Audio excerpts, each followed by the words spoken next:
Who's in high school? Okay, nice. And who's in college? All right, word. Who was dragged here by their parents? Don't want to admit it. Okay, cool. No, I appreciate the opportunity to talk to you guys. What I do at Cargo as the executive producer is I manage a team of producers, filmmakers, shooters, editors, animators, and just make sure that they have all the resources that they need. We make commercials, we make radio ads, we make podcasts, digital video, broadcast commercials, and everything that we do is kind of angled towards the idea of helping big brands market to small business owners. So we understand the small business owner mindset. We know how they shop, how they buy, where they buy, and we help big brands market to them in that way. So we've been around since 2006, so about 17 years, and since then we started a video production studio in-house about 3 years ago. So with that, we were able to kind of handle our brand's needs inside the agency without having to go to outside production companies. And we've also started to work on developing our own original content, short films, feature films, music videos. So anybody out there ever worked on a music video? Yeah, all right, cool. So we just got done shooting a music video with an A-list celebrity from the show Portlandia, which was pretty awesome.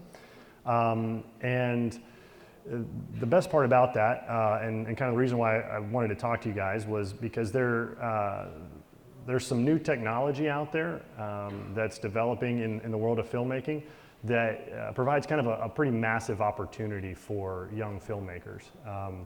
We shot that music video on what's called a virtual production soundstage, or an LED volume, which is a 30-foot wide, 18-foot tall LED wall. So it's got a bunch of different separate LED panels that are capable of putting whatever background that you want, whether it's Paris or the pyramids of Giza on the wall, and combining that with your real world actors and set design that are in front of that wall.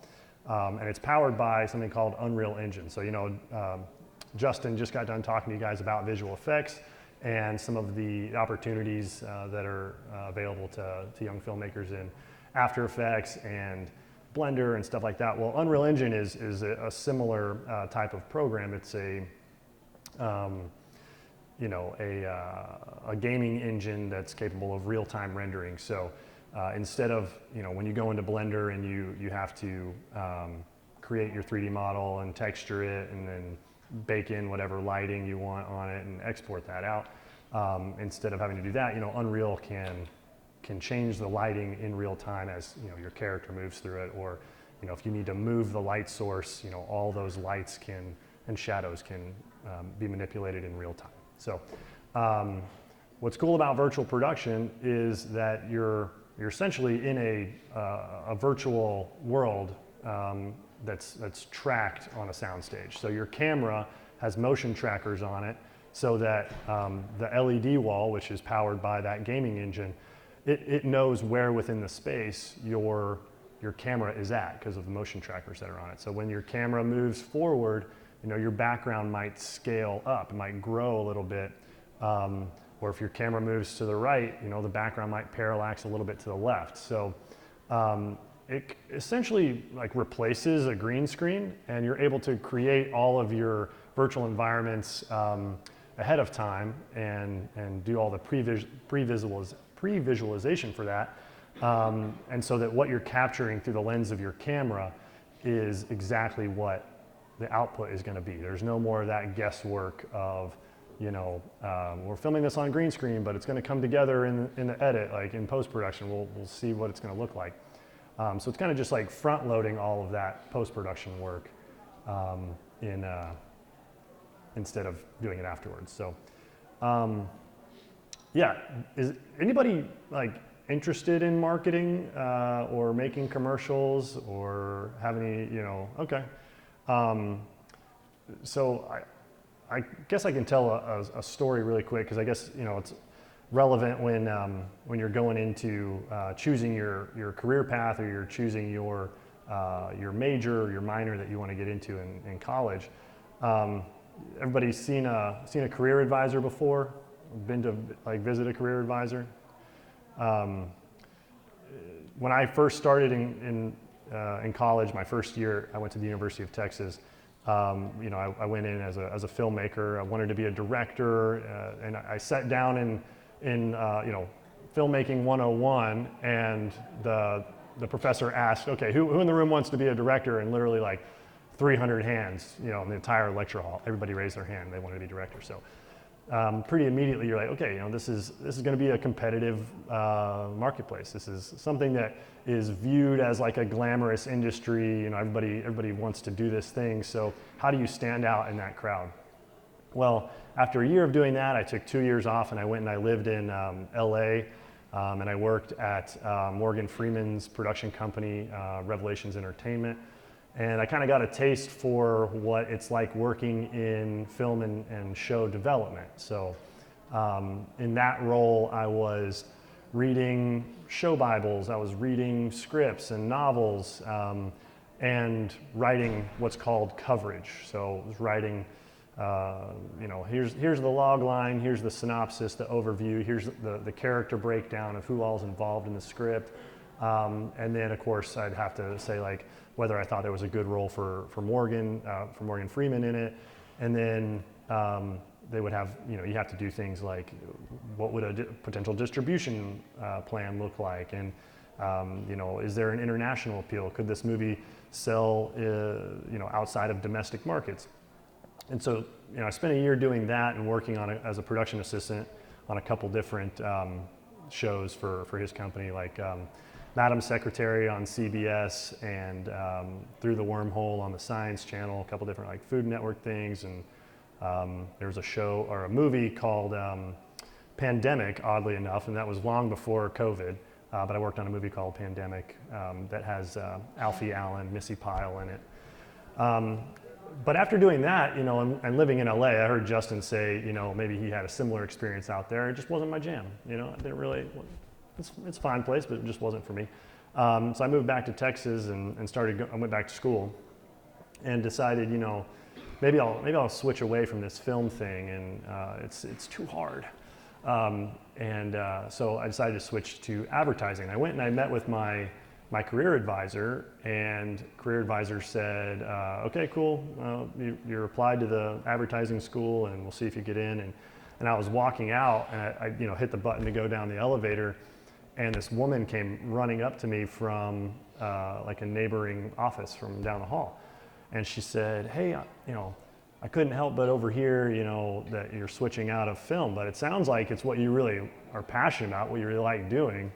And I said, yeah. She's like, well, have you thought of double majoring? And you could just do both. It would take you maybe an extra semester, but you could get degrees in both expertise. So I didn't even know that was an option.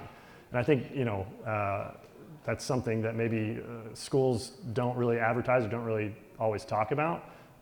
Maybe minors or majors, but you can actually go and get 2 degrees at the same time from the same college, and it really only takes you maybe, an extra semester or an extra year.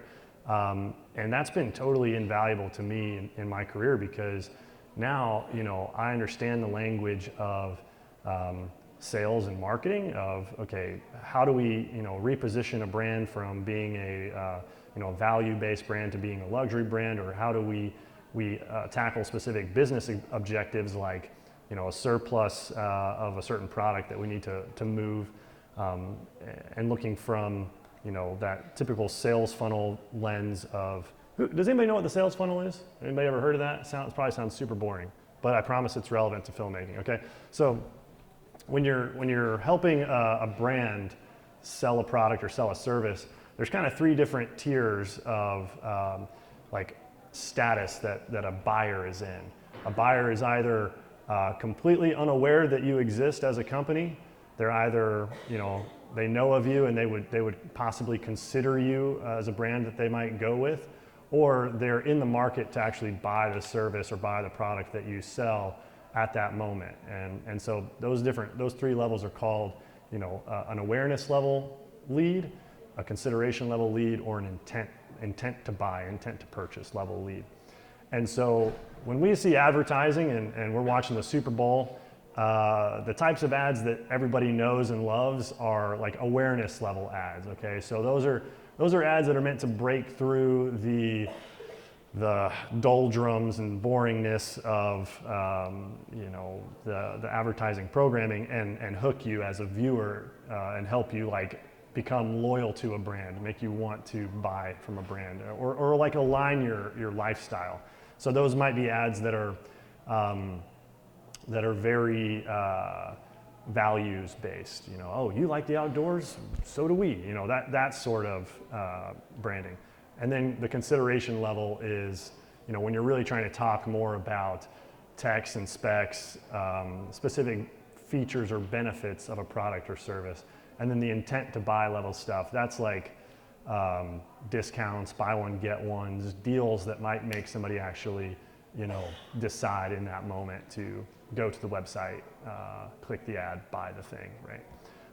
So like back to my original story, it's been really invaluable to me to know the business side of marketing, and of which video is a huge part, and then also the filmmaking side. So now I'm on set. I've directed hundreds of commercials at this point, and I'm able to talk the language of when I see a certain shot and I don't like it, I know why I don't like it, and I can tell my director of photography, hey, we need to change the focal length, we need to change lenses, we need to move the key light over here, we need, I need to throw up a silk over here to diffuse the light, right? So it's like, I highly recommend, just I guess the whole point is, if you like two things, do both things. Don't feel like you have to choose one over the other. Like you can do both. So I know that was kind of all over the place. Any questions about marketing, content creation, influencers, social media? Like you can run the gamut here. Yeah. Yeah, so our team is 9 people. Got 2 producers, a VFX specialist, editor, and like a print/logistics manager, and a colorist, content creator. Yep. So we don't have like a physical studio space, but we partner with a studio in Greenville. Yeah.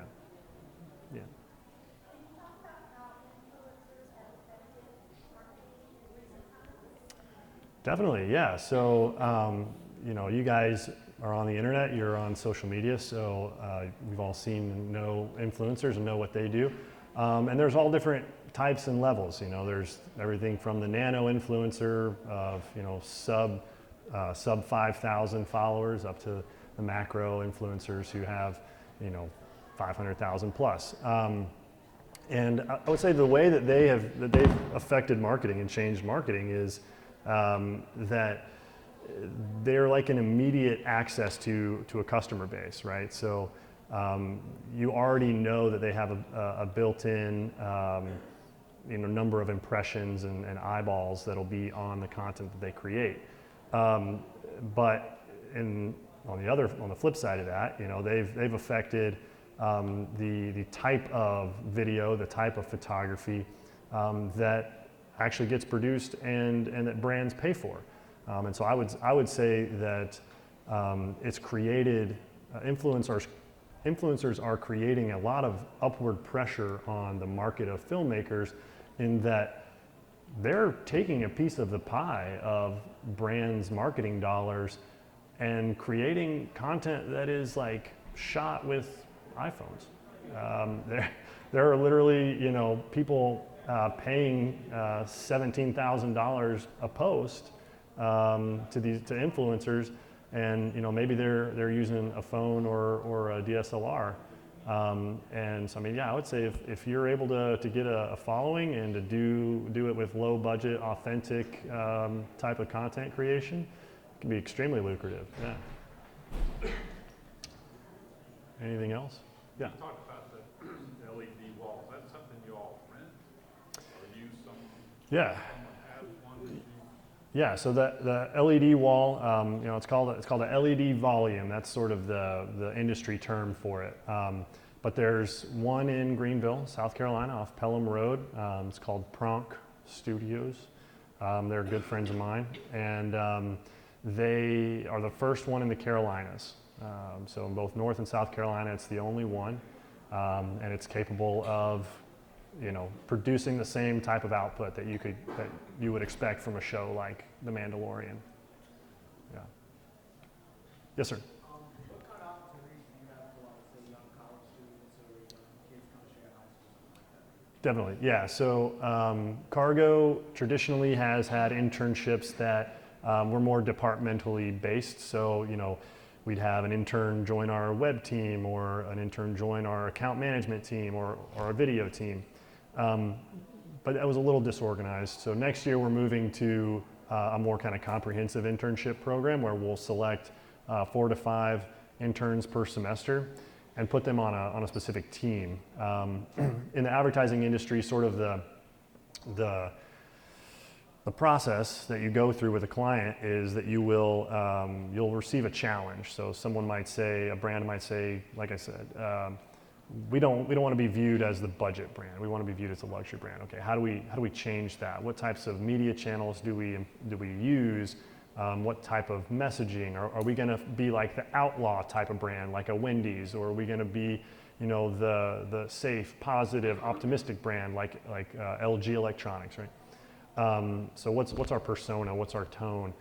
And then you've got like the media team who are actually doing the buying, or our research team who's doing audience analysis and figuring out, okay, what's an insight about human behavior that we can implement into our creative messaging to really hook people. So our internship program is going to be multifaceted in that you're going to go through the whole process of receiving a brief, and then working throughout the semester to develop those things I just talked about.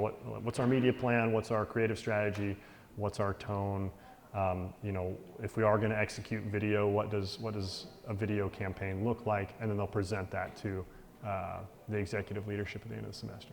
Yeah. I think we got time for maybe one more question if there are any. Nope. All right. Sweet. Thank you guys.